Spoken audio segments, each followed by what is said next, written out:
오늘 우리에게 주신 하나님의 말씀은 룻기 4장 7절로부터 12절까지 말씀입니다. 옛적 이스라엘 중에는 모든 것을 무르거나 교환하는 일을 확정하기 위하여 사람이 그의 신을 벗어 그의 이웃에게 주더니 이것이 이스라엘 중에 증명하는 전례가 된지라.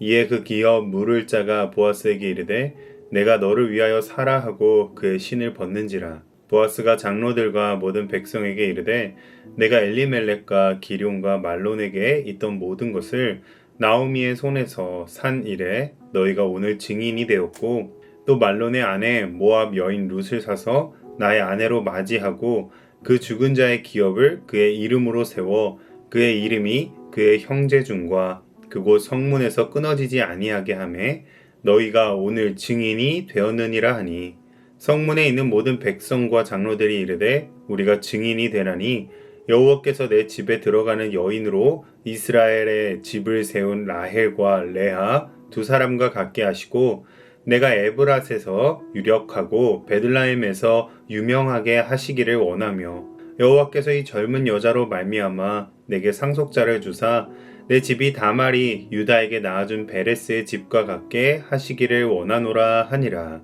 아멘. 오늘 본문 룻기 4장은 누가 책임질 것인가, 누가 값을 치를 것인가를 다루는 구속의 이야기입니다. 엘리멜렉의 가문은 대가 끊어질 위기에 놓여 있었고 룻은 이방 여인으로서 아무런 법적 보호를 받을 수 없는 처지였습니다.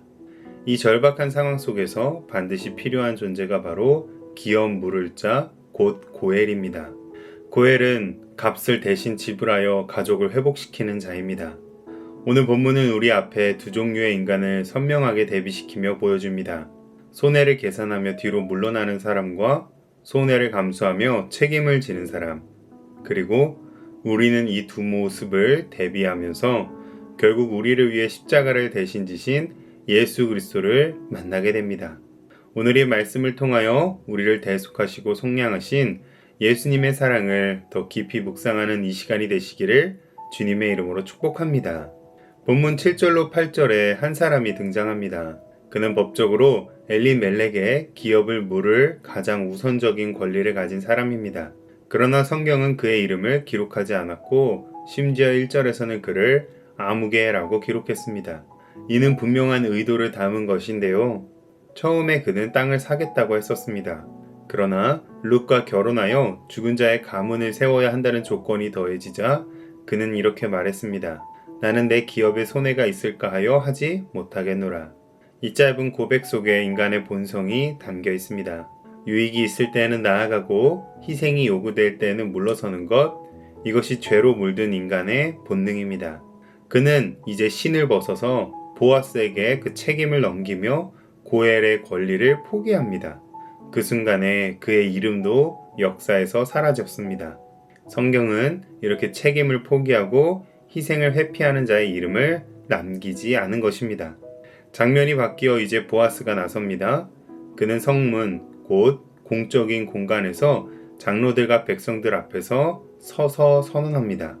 내가 엘리멜렉과 기럯과 말론에게 있던 모든 것을 나오미의 손에 샀고 말론의 아내 모압 여인 룻을 사서 나의 아내로 맞이하겠다. 이 선언에는 세 가지 중요한 의미가 담겨 있습니다. 첫째, 보아스는 값을 모두 지불했습니다. 기업을 산다는 것은 자신의 재산을 희생하는 것입니다. 둘째, 보아스는 이름을 세워주었습니다. 죽은 자의 이름이 이스라엘에게서 끊어지지 않도록 그는 이름을 선언하였습니다. 셋째, 보아스는 공개적으로 증인들을 세웠습니다. 이제는 이것은 취소할 수 없는 언약적 행동이 된 것입니다. 예수님께서는 우리를 영원 멸망에서 구원하시기 위해 십자가라는 가장 공개적인 자리에서 값을 대신 치러주셨습니다. 베드로전서 1장 18절로 19절 너희가 은이나 금같이 없어질 것으로 된 것이 아니요 오직 흠없고 점없는 어린 양 같은 그리스도의 보배로운 피로 된 것이니라. 아멘. 예수님은 생명을 내어주심으로 우리를 속량하셨습니다. 에베소서 1장 7절 말씀 우리는 그리스도 안에서 그의 은혜의 풍성함을 따라 그의 피로 말미암아 속량 곧 제사함을 받았느니라. 아멘.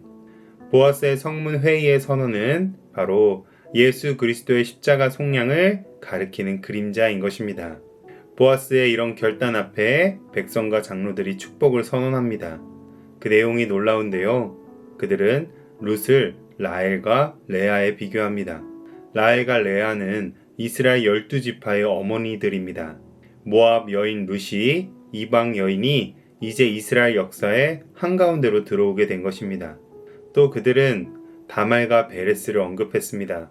다말 역시 예상치 못한 방식으로 유다의 계보를 이어간 여인입니다. 이 이름들이 가리키는 것은 한 가지입니다. 하나님의 구원의 역사는 인간의 기준과 자격을 뛰어넘어 오직 은혜로 이루어진다는 것입니다. 룻은 율법적으로 따지면 이스라엘 공동체에서는 배제될 수도 있는 여인입니다.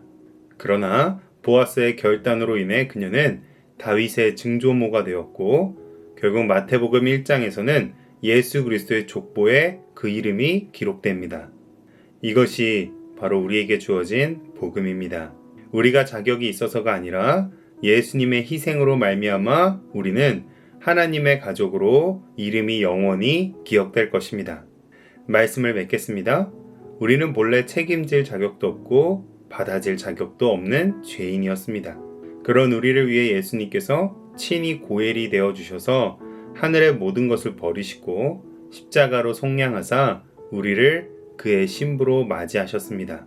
그런즉 이제 우리의 삶은 달라져야 합니다. 그러므로 오늘 우리 모두 이 사랑을 받은 자답게 책임을 회피하지 않고 희생을 두려워하지 않고 복음을 몸으로 살아내시기를 주님의 이름으로 축복합니다. 기도하겠습니다. 사랑의 하나님 아버지, 우리가 얼마나 쉽게 손해를 계산하며 책임을 회피하는 존재였는지를 기억합니다. 그러나 그런 우리를 위해 예수 그리스도께서 값을 치르시고 우리를 사셔서 하나님의 자녀로 삼아주심을 감사드립니다. 이제 우리도 보아스와 같이 희생을 두려워하지 않고 사랑으로 책임지는 삶을 살게 하여 주옵소서.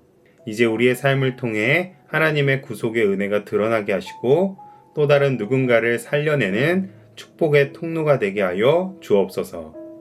예수님의 이름으로 기도합니다. 아멘.